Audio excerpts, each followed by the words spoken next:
Salut Mathilde, Salut Pablo. merci d'avoir accepté mon invitation. Mathilde, tu es cofondatrice de l'Observatoire des violences sexuelles en politique et tu viens de publier un livre chez Stock. Il sort aujourd'hui et ça s'appelle L'homme politique, moi j'en fais du compost. On va y revenir, mais d'abord j'aimerais qu'on commence par ce qui se passe autour du ministre des Solidarités, du nouveau ministre des Solidarités, Damien Abad. Deux femmes l'accusent de violences sexuelles et de viol. L'une a porté plainte, mais celle-ci a été classée sans suite. Aujourd'hui, on se demande qui était au courant dans l'exécutif, à l'Élysée ou à Matignon, à la tête des Républicains, d'où vient Abad ou à La République En Marche où il a atterri. Vous, à l'Observatoire des violences sexuelles en politique, vous réclamez sa démission immédiate. Dans ce qui se passe, il y a deux types de points de vue. Ceux qui croient les femmes victimes et demandent donc à ce que soit retiré à Damien Abad son ministère et ceux qui se retranchent derrière l'institution judiciaire pour dire en gros, tant qu'il n'aura pas été dûment jugé, je ne pourrai pas me positionner quant à la vérité de ce qu'ont dit les femmes qui l'accusent. Est-ce que c'est bien ça, c'est bien On peut résumé? résumer comme ça, ouais. Aujourd'hui, quand tu vois tout ce qui se passe, tu vois, autour de Damien Abad, etc., enfin, c'est quoi ton sentiment? C'est quoi? Comment tu analyses en fait toute la séquence en fait autour de Damien Abad? Alors, il y a plein de choses à dire. Euh, je pense déjà pour revenir sur la question de la présomption d'innocence, qui est effectivement un élément central, j'ai l'impression qu'on l'aborde mal. C'est-à-dire que la présomption d'innocence, ça vise à ne pas jeter quelqu'un en prison sans procès. Là, il n'est pas question de demander à Elisabeth Borne de mettre Damien Abad en prison. La question, c'est est-ce qu'il peut rester ministre dans ces circonstances? Je pense qu'il y a deux choses très importantes qui empêchent qu'il continue à être au gouvernement. La première, c'est quand même que ce gouvernement décide de faire de la cause des femmes une énième grande cause du quinquennat, enfin pour une énième fois la grande cause du quinquennat. Et pour autant, envoie le message que on peut être accusé de viol et rester en place. Je pense que ça envoie un message d'impunité à tous les agresseurs de France et ça envoie un message de danger à toutes les femmes en France en fait. Et donc c'est quelque chose d'extrêmement compliqué. Premièrement, deuxièmement, je pense que Monsieur Abad ne peut pas rester au gouvernement tout simplement parce qu'il est ministre et qu'il va être empêché dans ses fonctions. Être ministre, c'est représenter l'intérêt général et qu'il ne va pas pouvoir continuer à exercer son portefeuille, à être ministre des Solidarités et des Personnes handicapées correctement parce qu'il va porter sur ses épaules en permanence le fardeau de ça. Je pense que le gouvernement a donc, par conséquent, montre un peu de mépris aussi pour ce portefeuille-là qui ne pourra pas être correctement représenté. Et je trouve que ça dénote d'un sens de l'État hyper grave. En fait, ils sont prêts, dans leur défense masculiniste, à faire primer l'intérêt général de ce mec-là au-dessus de l'intérêt général de l'État. Donc, je sais plus si, pardon, j'ai dit l'intérêt général de ce mec-là. Ouais. Ils sont prêts à faire primer l'intérêt privé et particulier de ce mec-là au-dessus de l'intérêt général. C'est hallucinant. Et Elisabeth Borne avait dit qu'elle ne mentirait pas aux Français, c'était en une du JDD la semaine dernière. On a appris du coup que Matignon était au courant. Sa colère froide face aux caméras, c'était du chiquet. Qu'est-ce que tu en penses? Enfin, qu'est-ce que la féministe que tu es pense en fait de cette mise en scène finalement? En fait, ils gèrent ça comme ils géreraient n'importe quelle crise, avec une cellule de communication. En fait, ils sont pas très bons en Macronie parce qu'ils manquent de façon permanente de sincérité et ils ont une gestion hyper arrogante des choses. Ils prennent les gens pour des idiots en permanence. Ouais. Et donc, par conséquent, quand ils disent je l'ignorais, etc., en fait, ça dénote encore une fois juste d'une forme de mépris qui ne m'étonne pas du tout. Après, je pense qu'ils sont dans une situation assez compliquée parce que M. Abad n'est pas le seul accusé de viol au sein du gouvernement. C'est le cas aussi de Gérald Darmanin, qui avait été accusé il y a 2 ans, dans un contexte où le MeToo avait un peu moins, je pense, de prise, et donc finalement qui n'avait pas subi la même pression à ce moment-là. Je pense Alors que sa dès plainte lors, a été classée sans suite.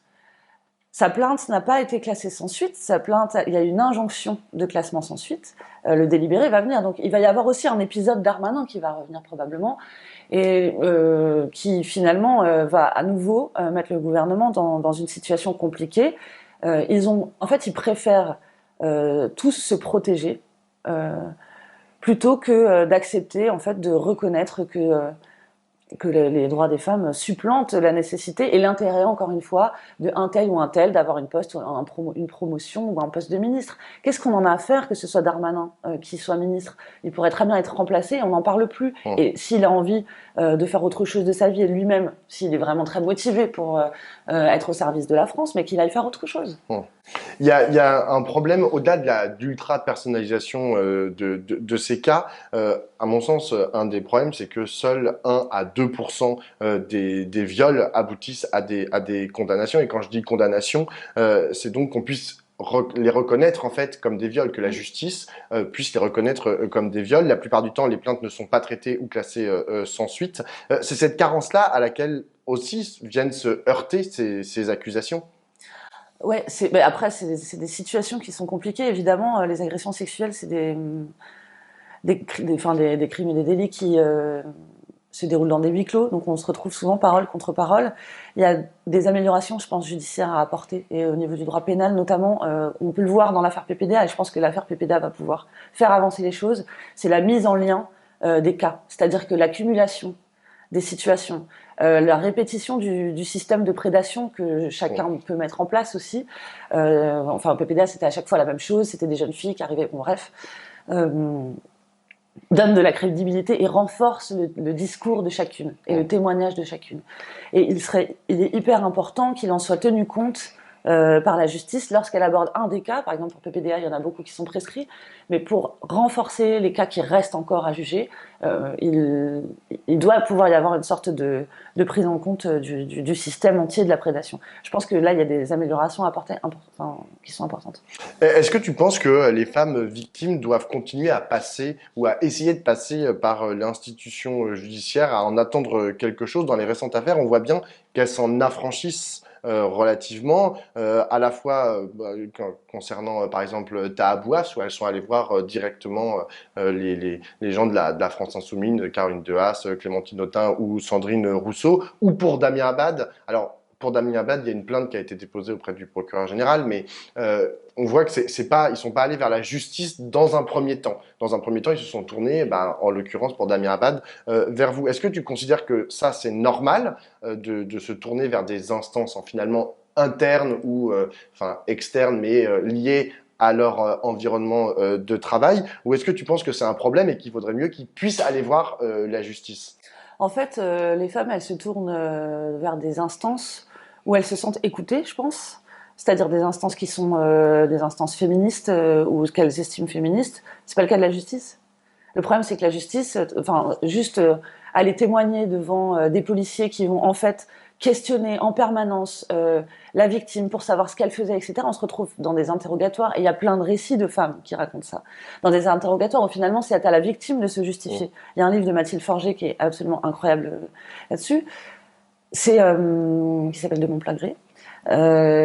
Où en fait on voit très bien le renversement de la culpabilité qui pèse sur les victimes et le système judiciaire en fait crée ça. Mais donc elles sont obligées, finalement ce que tu es en train de dire, c'est qu'elles n'ont pas d'autre choix que de s'affranchir du passage par la justice. Et d'aller vers d'autres moyens. Mais c'est quand même un énorme souci. C'est un énorme souci. Il faut changer la façon avec laquelle les enquêtes sont menées et peut-être passer dans un système qui n'est plus inquisitoire mais accusatoire, mais ça c'est un autre débat. Mais en réalité, il y a des systèmes qui existent juridiques, notamment au Canada, où on voit que les victimes sont traitées complètement différemment. Et donc toute la façon de faire l'enquête, en fait, peut intérioriser des mécanismes féministes et on peut réussir à mettre en place une justice qui ait plus de considération pour la parole des victimes, je pense.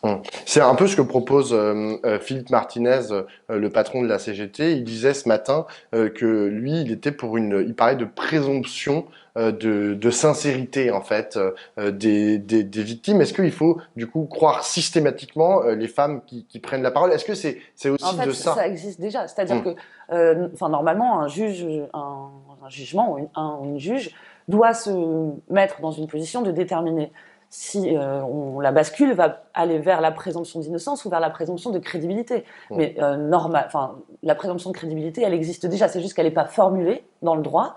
Mais néanmoins, dans l'exercice de détermination de la vérité, c'est normalement quelque chose qui existe. Et qui, effectivement, n'est pas suffisamment appliqué. Parce que, pour en revenir à M. Abad, si c'était appliqué, cette présomption de crédibilité, elle devrait partir. Venons-en à ton livre. Je l'ai lu hier et je vais te le dire franchement, ça m'a fait mal au bide ce que tu écris, ce que tu racontes à l'Assemblée nationale, c'est des dizaines de récits d'agressions et d'humiliations sexistes ou à caractère sexuel. Et parfois des tentatives de viol à ton encontre ou à l'encontre d'autres femmes, des collègues à toi, principalement à cause de cette relation de domination à la fois hiérarchique bien sûr, mais aussi de genre, de race et de classe, toutes ces dominations qui sont exercées de façon très virulente en fait au sein de l'Assemblée nationale. Je sais que ça existe bien sûr, mais quand même, on peut pas se dire autre chose à la lecture de ton livre que mais c'est quoi ce délire? Comment ça se fait qu'en 2022 on en soit encore là? Je pense qu'on ne s'est pas du tout encore posé les bonnes questions. Effectivement, encore maintenant, on a une représentation du pouvoir qui est extrêmement figée et extrêmement uniforme, où on imagine qu'une personne qui peut dignement représenter les autres, c'est un homme blanc, et c'est un homme blanc bourgeois. Mmh. Et hétérosexuel aussi. Hein. Et donc, par conséquent, on se retrouve dans une situation où toutes les personnes qui s'éloignent de cet archétype sont écartées du pouvoir, c'est-à-dire qu'elles vont, enfin voilà, avec violence, etc. Elles ne sont pas prises au sérieux. Pour moi, il y a deux choses en fait qui sont très importantes dans ton livre. C'est d'une part la capacité finalement encore assez relative de toutes ces composantes minoritaires, on va dire, à commencer par le groupe des femmes, à s'organiser efficacement en fait contre précisément ce que tu dénonces, c'est-à-dire un pouvoir qui est détenu par des hommes blancs bourgeois, tu vois. Exactement. Et d'ailleurs, il y a un vrai refus de la part des pouvoirs politiques de laisser les femmes s'organiser, les femmes et pas seulement tous les groupes minoritaires en fait, les personnes racisées, etc., de pouvoir s'organiser. On le voit avec les attaques, par exemple, de Jean-Michel Blanquer contre les woke, où il considérait que les réunions en non-mixité étaient en fait des réunions racistes. Hein, c'est carrément comme ça qu'ils le présentent. Moi, je pense qu'ils ont un logiciel, eux, qui est tellement dans l'agressivité et tellement dans la volonté de dominer qu'ils se disent que nécessairement, les personnes en face qui s'organisent pour essayer de se constituer en corps social, en fait, et en corps politique, vont appliquer les mêmes méthodes. Rien n'est moins sûr en fait. Moi je pense que vraiment si on arrive à s'organiser, justement on va pouvoir créer d'autres façons de faire de la politique qui vont se débarrasser de cette domination-là qui est over-présente. Et ça c'est hyper important parce que derrière il y a quelque chose d'assez programmatique. Quand on se débarrasse de cette façon-là de faire de la politique, on peut s'intéresser à d'autres sujets, on va pouvoir amener d'autres récits, d'autres personnes vont amener d'autres expériences dans le monde politique. Et par conséquent, on va pouvoir, par exemple, s'intéresser à la vulnérabilité. Ça a des conséquences majeures, en fait. C'est-à-dire que si on cesse d'être préoccupé en politique par de l'accumulation et de la prédation, parce que c'est ça la méthode de politique, mais ça se décline aussi dans la destruction du service public, par exemple. Si on commence à s'intéresser à la vulnérabilité, dans ce cas-là, on va pouvoir remettre en place des services publics. On va pouvoir adresser correctement et essayer de résoudre la crise écologique avec beaucoup plus de ferveur. En vrai, à la lecture de ton livre, ce que je me suis dit, c'est que un des principaux problèmes, c'était la tendance en fait à minimiser justement le problème par l'ensemble de la classe politique et a fortiori à l'endroit toi d'où tu parles, c'est-à-dire à gauche. Donc je l'ai pas dit, mais tu as commencé par être de 2015 à 2017 collaboratrice d'un élu, d'un député écologiste, et ensuite tu as travaillé au sein du groupe de la France Insoumise. Et donc dans ces espaces-là, on le voit dans ton livre, c'est vraiment ça transpire dans toutes les pages, c'est que tout le monde en fait en a un peu rien à foutre, qu'il y ait des violences sexuelles, qu'il y ait des agressions verbales et que globalement l'atmosphère soit profondément sexiste. Est-ce que toi c'est aussi comme ça que tu l'analyses, c'est-à-dire qu'il y a une minimisation du problème de ces rapports de domination, notamment de genre, parce que c'est ce sur quoi tu réfléchis le plus? En réalité, on est encore dans un système où tout le monde considère que ça fait partie du jeu. C'est-à-dire que les règles c'est-à-dire que les règles du monde politique ont été déterminées par les hommes et que ça continue à être comme ça. Il y a autre chose aussi, j'ai l'impression, c'est que la plupart des hommes ont la volonté d'incarner les propos qu'ils vont tenir. Par exemple, c'est le cas de François Ruffin, et je le cite pas parce que il serait pire ou quoi, c'est juste que j'essaye de faire la démonstration de comment, à gauche, on essaye d'apporter un langage différent. François, par exemple, quand il prend la parole, il essaye de de prendre le cas de Honorine, de Hector, etc. Et il les apporte à l'Assemblée nationale. Ça a des limites, c'est-à-dire que il ne peut pas incarner une femme noire. Il ne peut pas incarner une femme, même une femme blanche qui parlerait de violences sexistes et sexuelles. Et donc, par conséquent, c'est des sujets desquels ils se détournent, toutes et tous, en considérant que c'est pas important, parce que ça les touche pas. Et en fait, on en arrive à finalement à avoir une loi qui est faite par ces personnes-là, avec ces méthodes-là, et qui par conséquent est complètement faillible sur l'ensemble des sujets qui concernent les minorités, de façon générale, toutes les personnes qui s'éloignent de l'archétype. Et donc on a un vrai problème avec l'État actuellement, qu'il va falloir résoudre très rapidement. Et effectivement, moi, l'objectif de ce livre, c'est de faire en sorte qu'ils se rendent compte. Parce que j'ai l'impression qu'ils ne se rendent pas compte. Ils minimisent aussi parce qu'ils ne voient pas. Il y a une forme ils ne voient pas parce que c'est confortable pour eux, évidemment. Et que ça leur permet, en fait, de se dire « Oh, ça va, c'est pas si grave ». Et eux, ça leur permet de maintenir un statut. Je le nie pas. Ah, enfin, tu dis il le voit pas, mais enfin, ce que tu rapportes dans ton livre, les récits que tu donnes, c'est des récits véritablement d'agression ou bien physique ou bien verbale. Et c'est des choses. On te dit d'ailleurs, tu commences ton livre comme ça et tu le rappelles plusieurs fois dans l'ouvrage. Tu dis, on m'a dit de fermer ma gueule. Genre globalement, toi en tant que collaboratrice, tu dois assister finalement les élus pour lesquels tu travailles dans un rapport hiérarchique très très fort, mais t'es pas là en fait pour dénoncer des attitudes qui seraient racistes ou sexistes. C'est-à-dire que c'est pas que une histoire là ce dont tu parles avec François Ruffin, c'est une question de représentativité finalement et d'incarnation de ce que peuvent être les minorités.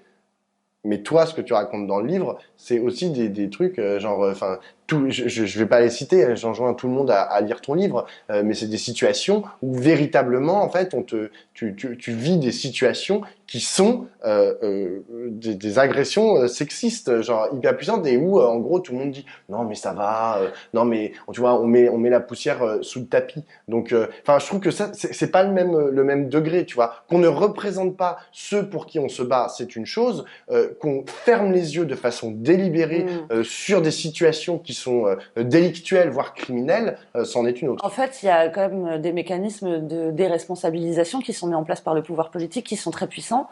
Et l'omerta et le silence est un mécanisme très clair. Tout le monde est paranoïaque dans le monde politique. Tout le monde considère qu'il ne faut pas parler aux voisins, qu'il ne faut pas dire certaines choses, etc. Et donc ça met en place un climat finalement où les sujets ne sont pas abordés. Et c'est assez hallucinant, ça m'a assez perturbé quand même de me rendre compte que au Parlement, qui est censé être l'endroit où justement la parole et les sujets de la société sont placés vraiment sur un piédestal et qu'on les aborde frontalement et qu'on veut les résoudre, c'est précisément l'endroit où on ne parle pas des choses comme ça, où on ne parle de rien en fait. Et à la fin, on se retrouve avec ce mécanisme-là à résoudre pas correctement les choses. Il y a aussi un entre-soi masculin qui favorise, et ça on le voit avec Abad, on le voit avec Hulot, tout le temps, à chaque fois, de ligue des frères qui se constituent pour venir finalement protéger le frère qui a fait n'importe quoi sans même savoir connaître la situation, de façon automatique. Cette solidarité masculine-là, qui est même interpartisane, c'est-à-dire que les mecs de gauche protègent les mecs de droite, etc. En fait, c'est une protection d'une caste qui veut rester au pouvoir. Et cette caste-là, c'est celle des hommes blancs bourgeois qui veut absolument rester là.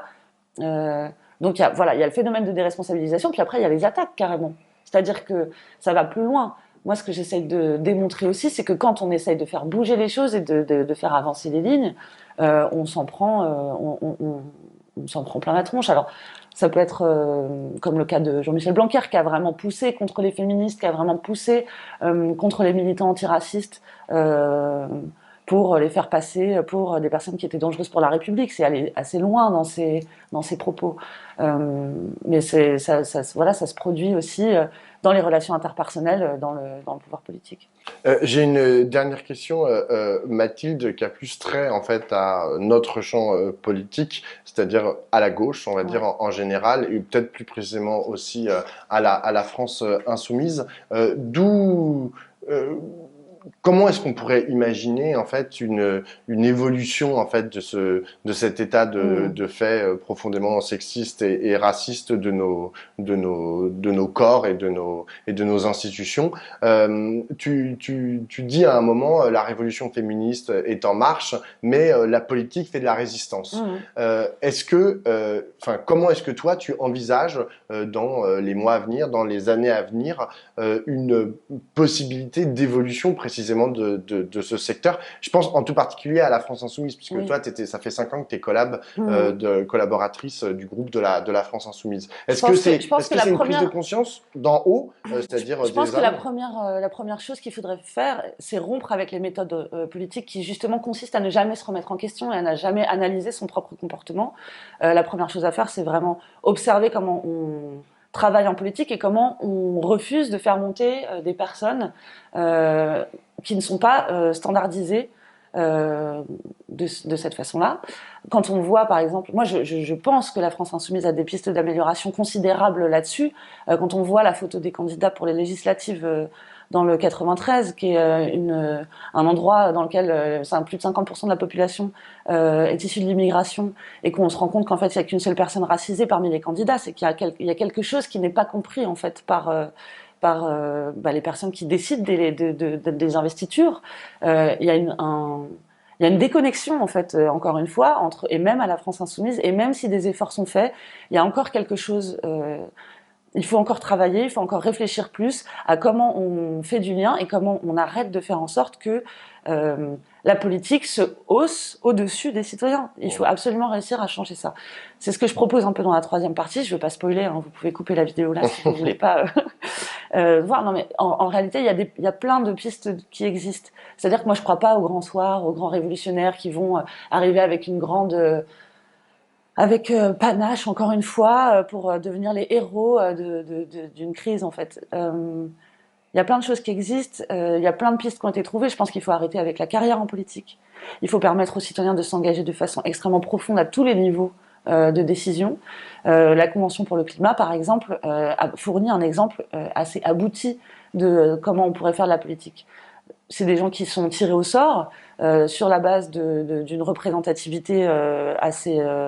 recherché, ouais, voilà, socio-professionnel, recherché, sexuel aussi. Je sais pas dans quelle mesure ils ont fait aussi du panachage ethnique. Je pense que le hasard a fait qu'il y avait une représentativité assez correcte des personnes racisées. Et par conséquent, en fait, ces personnes se sont donc réunies, étaient ravies de l'être. La plupart ne connaissaient rien au sujet. On travaillait pendant 9 mois sur un sujet très précis et on fournit un texte à la fin. Ce que ça fait, c'est que puisqu'il n'y a pas d'enjeu de carrière, puisqu'il n'y a pas de possibilité en fait de profiter de cette situation-là, d'être tiré au sort, les gens ils n'ont pas pour objectif de se tirer dans les pattes l'un de l'autre. L'objectif c'est de produire le meilleur outil législatif à la fin et de résoudre une crise. Et donc cette non-professionnalisation-là, finalement, me semble être une solution à la fois pour permettre à de nouveaux récits de venir en place, et d'être écoutés en fait, mais aussi de cesser avec des mécanismes de domination qui viennent en fait d'une volonté d'écraser les autres pour son propre intérêt. Et donc là, on replace l'intérêt général au bon endroit et on permet surtout une repolitisation en fait de la société qui peut être hyper intéressante. Les gens qui sont repartis de la Convention pour le climat, ils disaient j'ai appris plein de trucs et maintenant en fait je suis hyper conscient des enjeux politiques de cette cause-là et de cette question. Donc voilà. Eh ben, merci beaucoup Mathilde. J'espère que genre après le 19 juin prochain, parce que je pense que ton contrat s'arrête à ce moment-là, et ben tu sauras genre trouver les voies et moyens justement pour porter ces combats-là, peut-être dans d'autres sphères. Merci beaucoup. Merci Pablo.